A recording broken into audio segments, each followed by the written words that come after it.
지난주부터 본문을 통해 하나님의 말씀을 주제로 설교를 듣고 있습니다. 하나님의 말씀은 아무리 강조해도 지나치지 않습니다. 그 이유에 대해 종교개혁자 칼빈은 다음과 같이 말합니다. 하나님의 말씀은 본질적으로 하나님을 대신하기 때문이다. 하나님의 말씀이 왜 중요한가? 하나님의 말씀은 본질적으로 하나님을 대신합니다. 하나님의 말씀은요, 하나님 그 자체입니다. 하나님의 말씀과 하나님은 분리할 수도 없고 분리되지도 않습니다. 사실 이런 논리는 이와 비슷한 모든 영역에 적용된다고 해도 과언은 아닙니다. 아버지가 하시는 말씀은 아버지를 대신하는 거죠. 어머니가 하시는 말씀은 어머니를 대신합니다. 따라서 부모님의 말씀에 거역하는 것은 부모님에게 거역하는 것과 동일합니다. 기록된 하나님의 말씀인 성경, 선포된 하나님의 말씀인 설교, 이 두 가지에 대해 어떤 자세를 취하는가? 이것이 바로 하나님에 대해 어떤 자세를 취하는가와 동일합니다. 하나님의 말씀을 가볍게 여기는 사람은 하나님을 가볍게 여기는 사람이고, 하나님은 이런 사람을 가볍게 여기십니다.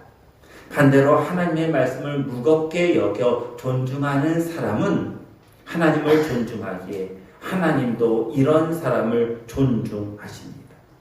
이스라엘의 초대왕인 사울왕의 잘못이 여기에 있습니다. 하나님은 사울왕에게 아말렉을 공격하여 모든 것을 진멸하라고 말씀하셨습니다. 하지만 사울왕은 아말렉과의 전쟁에서 좋은 것을 남겨두고 가치 없고 하찮은 것만 진멸합니다. 그 결과 사무엘 선지자로부터 왕이 여호와의 말씀을 버렸으므로 여호와께서도 왕을 버려 왕이 되지 못하게 하셨나이다 라는 비참하고도 안타까운 말을 듣습니다. 하나님의 말씀은 본질적으로 하나님 자체이고 하나님을 대신합니다.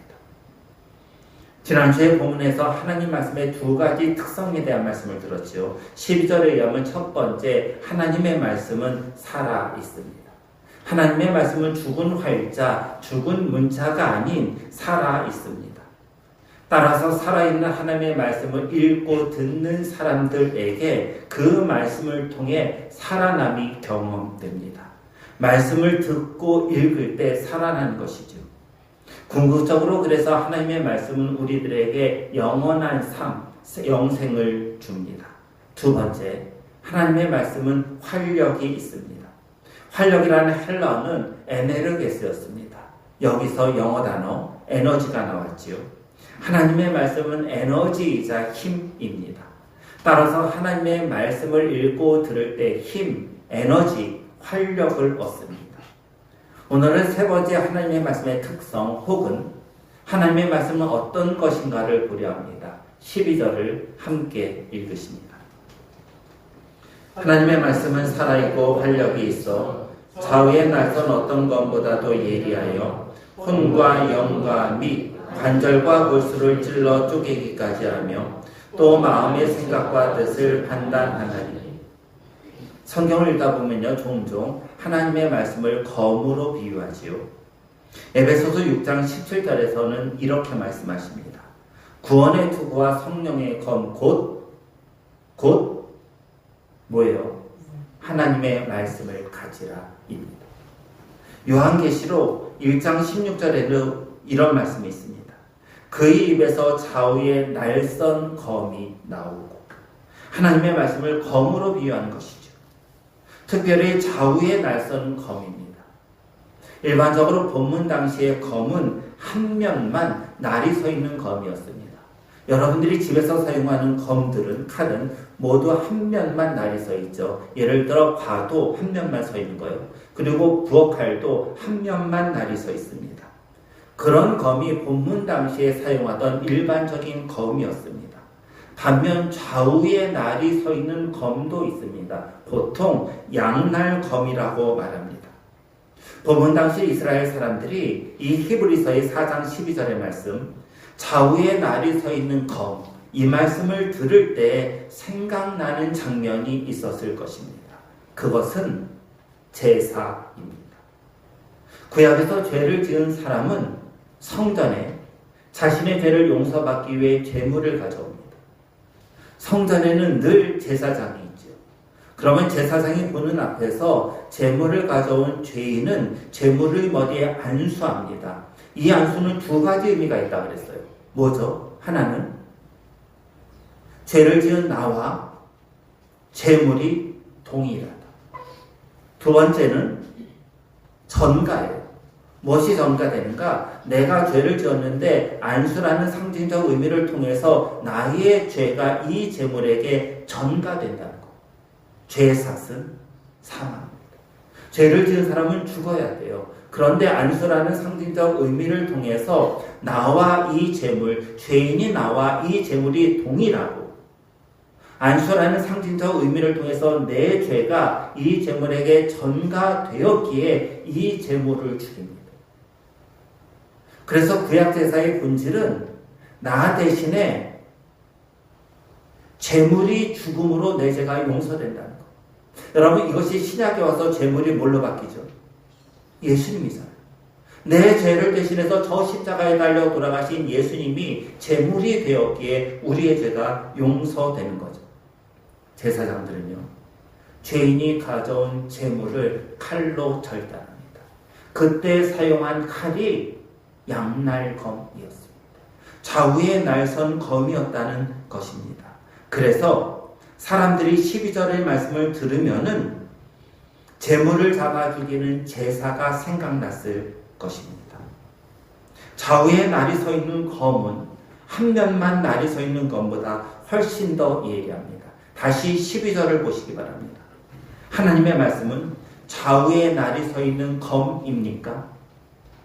아니지요. 그렇죠. 어떻게 되었어요?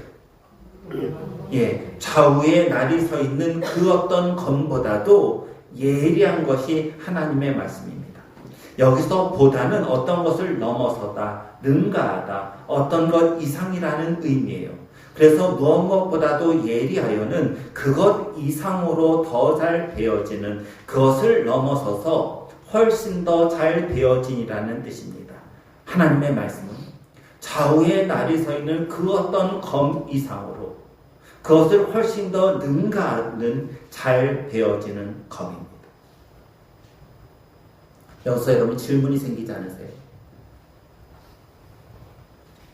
본문 당시 일반적으로 사용하는 검은 한날검이었어요.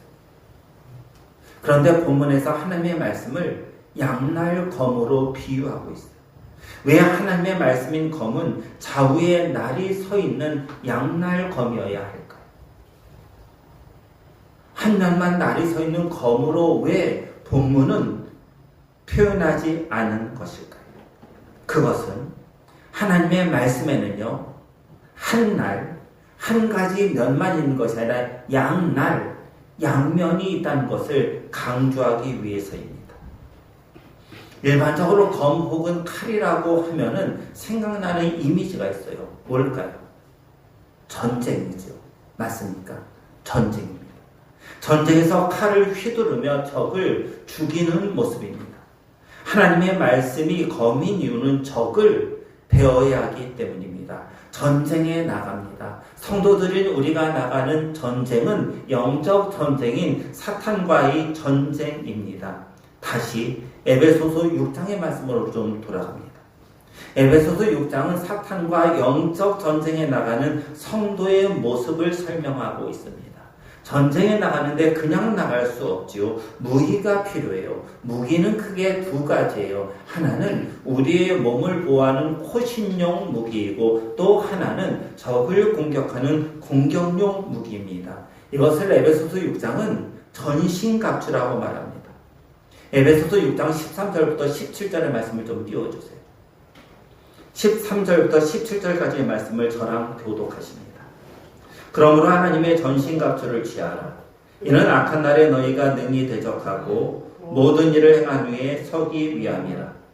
그런 없어서 진리로 너희의 길을 띠고 그의 호심을 붙이고 평안의 복음이 준비한 것으로 신을 신고 모든 너희의 믿음의 방패를 가지고 이로써 너희 악한 자에게 모든 불화살을 쏘느라고 함께 보십니다. 구원의 투구와 성령의 것, 곧 하나님의 말씀을 가지라. 전쟁에 나가는 군사는 온몸을 보호하기 위해 완전 무장해야 합니다. 이것이 전신갑주라는 뜻이에요. 먼저 허리띠가 필요하죠. 허리띠의 이름이 뭐예요? 진리의 허리띠입니다. 이번에는 가슴을 보호하는 호신경이 있어요. 그것의 이름은 뭔가요? 의예요. 의. 신을 신어야죠. 맨발로 전쟁에 나갈 수는 없지 않습니까? 그 신의 이름은 무엇입니까?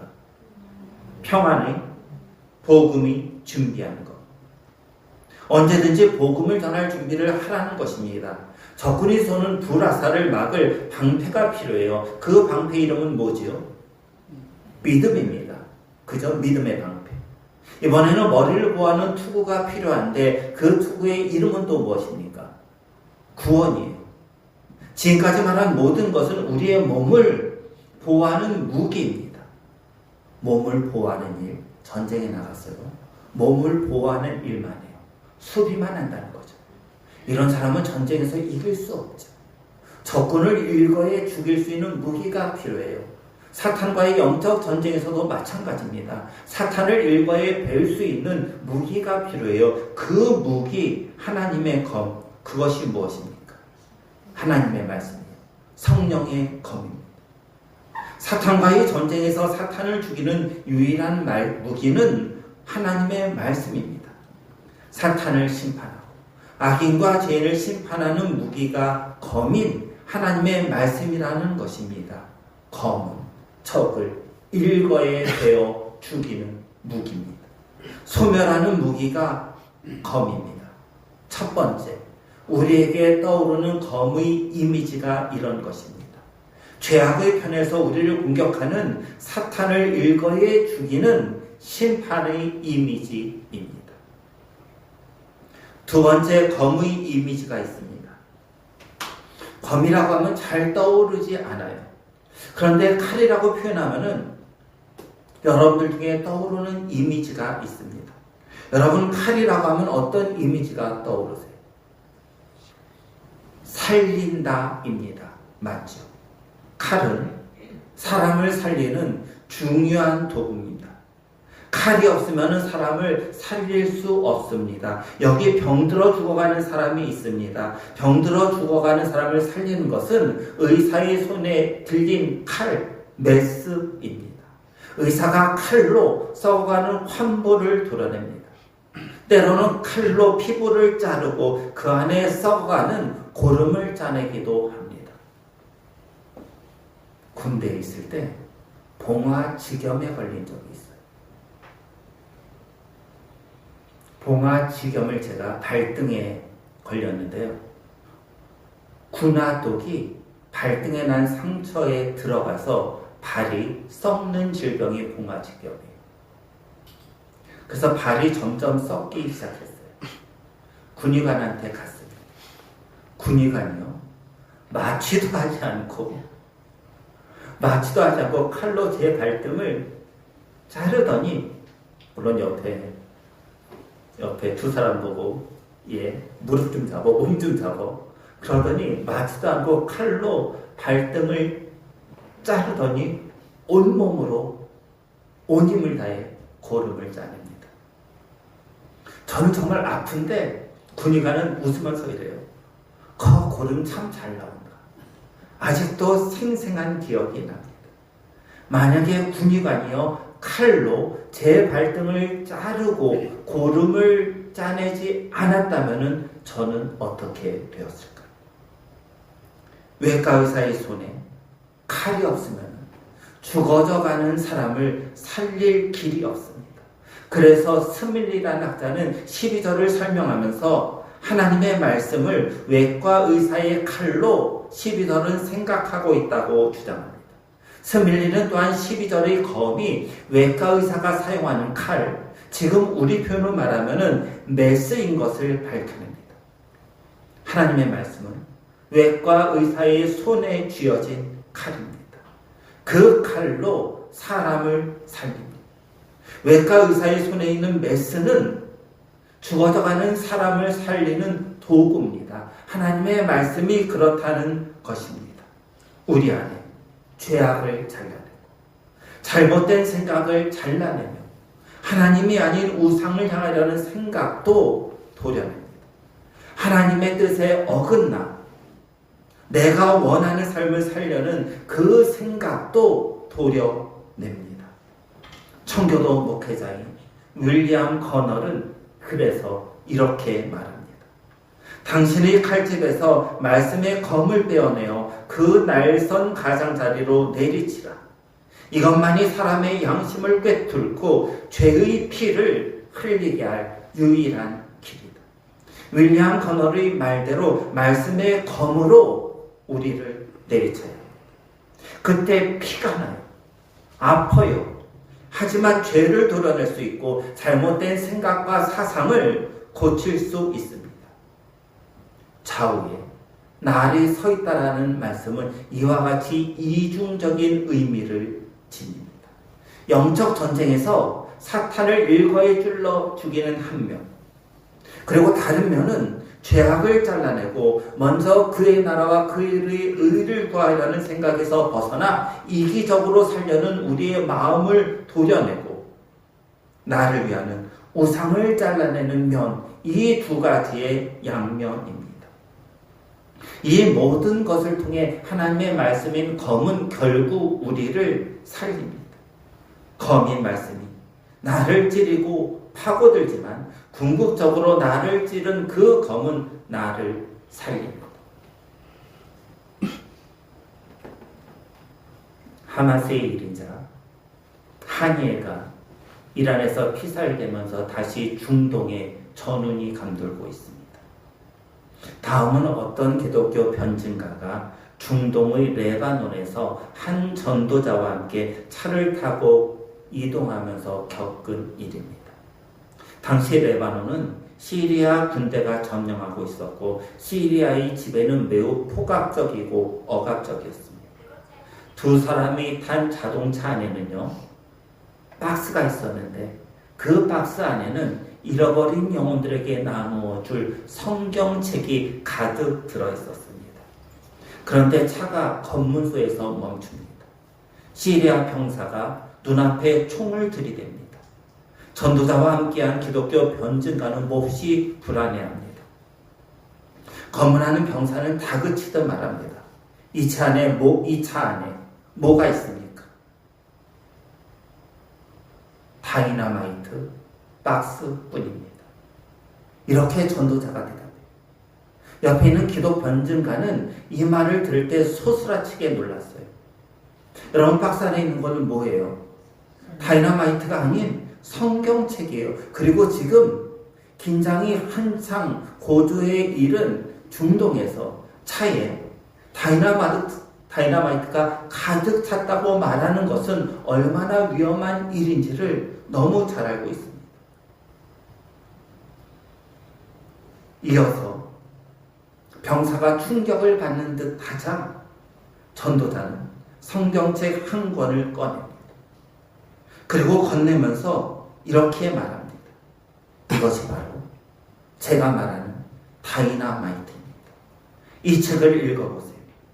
그러면 그 말씀이 하나님의 능력으로 당신의 삶을 파고들 것입니다.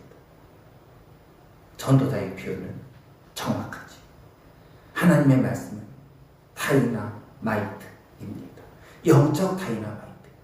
오랜 기간 죄와 잘못으로 인해 견고해진 것을 깨는 다이너마이트이고, 모든 죄의 견고한 요새를 허물어뜨리는 다이너마이트입니다. 현대적 용어로는 다이너마이트이죠.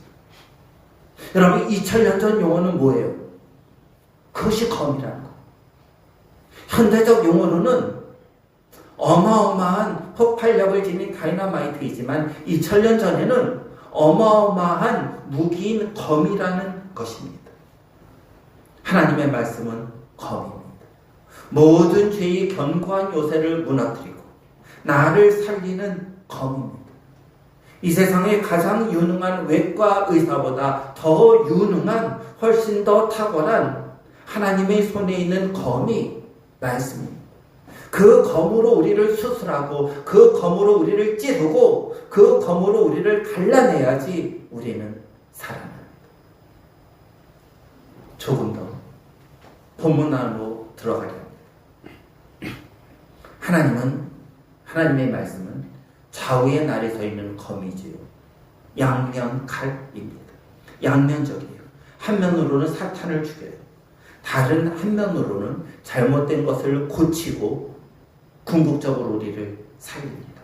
쉽게 말하면은 심판과 구원입니다. 사탄을 죽이는 심판, 그리고 우리를 살리는 구원입니다. 리차드 필립스는 이렇게 말합니다. 하나님의 말씀은 좌우에 날이 선 검, 즉 구원에나 심판에나 똑같이 적합한 검입니다. 구원과 심판의 양날을 가진 검이 하나님의 말씀입니다. 하나님의 말씀은 심판의 관점에서 보든 구원의 관점에서 보든 이 두 면을 모두 다 가지고 있습니다. 성경 전체적으로 보면 이것은 분명한 진리입니다. 이제 본문을 좀 보세요. 여러분, 본문은요, 양면 중 심판과 구원, 이 둘 중 어떤 면이 더 강합니까? 살리는 측면이 더 강하죠. 칼로 사탄을 죽이는 면보다는 외과 의사의 손에 들린 칼이 되어 우리를 살리는 면이 더 강하죠. 맞죠? 무엇을 보면 아나요? 여러분 12절 처음 보세요. 같이 한번 읽어볼까요? 시작. 네, 맞습니다. 하나님의 말씀은 살아있잖아요. 활력이 있잖아요. 우리에게 힘, 에너지를 주잖아요. 이어서 좌우에 날선 어떤 것보다도 예리한 하나님의 말씀이 어떤 일을 하죠? 혼과 영과 관절과 골수를 찔러 쪼개기까지 합니다. 혼과 영은 눈에 보이지 않아요. 그래서 혼과 영은 눈에 보이지 않는 부분을 상징합니다. 반면에 관절과 골수는 우리의 눈에 보입니다. 인간의 눈에 보이는 부분, 쉽게 말하면은 우리의 말과 행동, 그리고 우리의 눈에 보이지 않는 부분, 우리의 마음과 생각을 하나님의 말씀인 검은 찔러 쪼갠다는 것입니다. 찔러 쪼갠다는 말씀은 뚫고 들어간다는 거예요. 여러분, 외과 의사의 손에 들린 칼이 우리 안으로 뚫고 들어와야지 우리를 살리죠. 배를 갈라야지 살리죠.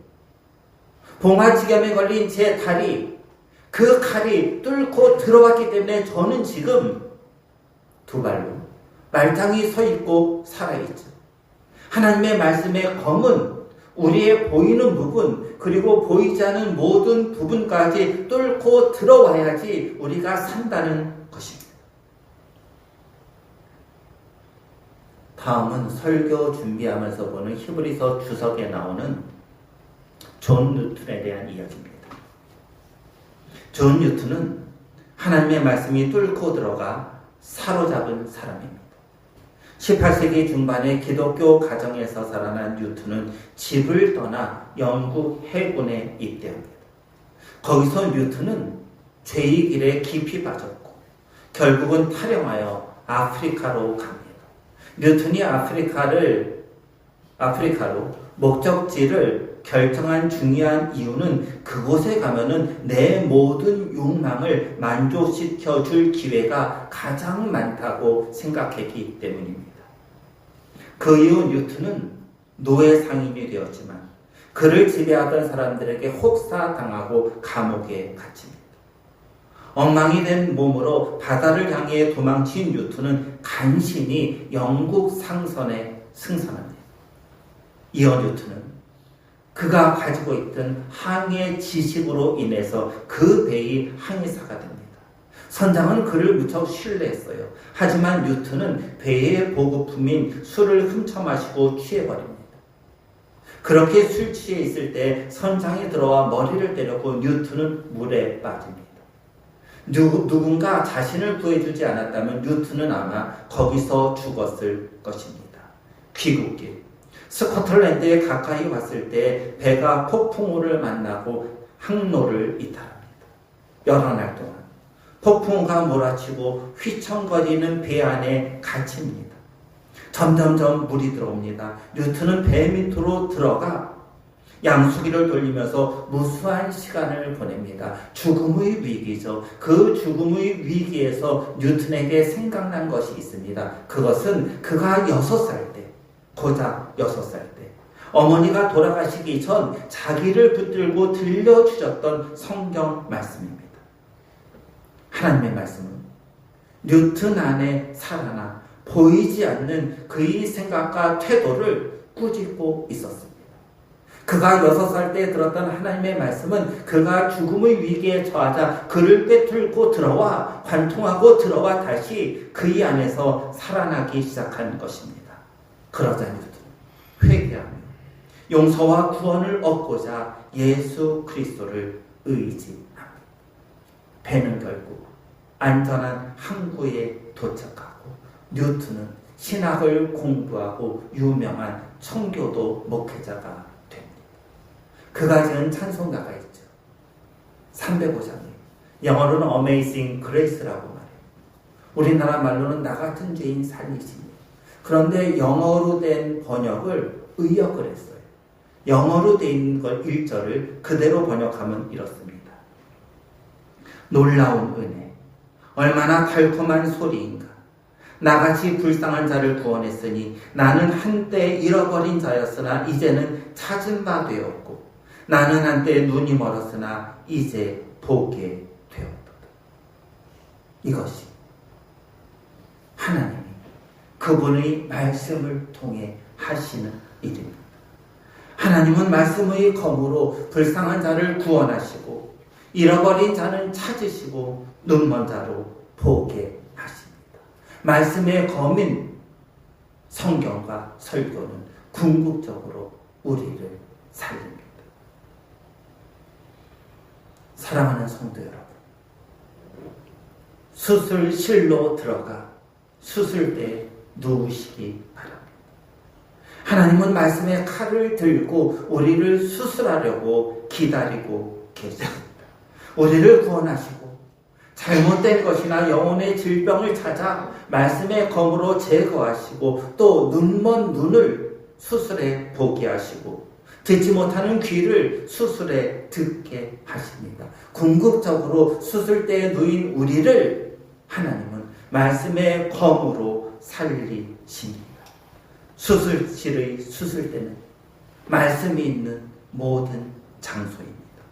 개인적으로 하나님의 말씀을 묵상하는 장소, 이렇게 하나님 앞에 나와 말씀을 듣는 장소, 그리고 하나님의 말씀을 삶에서 실천하는 장소입니다. 수술실에 얼마나 많이 들어가는가, 이것이 우리를 건강하게 살아가는가 그렇지 않은가를 결정합니다. 가장 탁월한 외과 의사의 손에 쥐어진 말씀의 검이 우리와 가정, 교회를 찔러 쪼개고 관통하기를 우리 주 예수 그리스도의 이름으로 간절히 소원합니다. 기도해 주십니다. 하나님, 수술실로 들어갑니다. 수술대에 누워 있습니다. 하나님은 말씀의 검을 들고 우리를 수술하십니다. 잘못된 모든 것을 제거하시고 영혼의 질병도 제거하시고 보게 하시고 듣게 하시고 살리십니다. 하나님의 말씀의 검, 하나님의 말씀이 들리고 읽혀지고 실천하는 모든 장소인 그 수술대에 누워있는 한 주간, 아니 평생이 되도록 우리 모두를 붙드시고 인도해 주옵소서. 가장 탁월한 외과 의사인 하나님의 손에 든 말씀의 검이 우리를 뚫고 들어와 우리의 잘못된 모든 것을 수술하여 살려주시는 것을 경험하는 성도들이 되도록 인도해 주옵소서. 우리 주 예수 그리스도의 이름으로 기도드립니다. 아멘.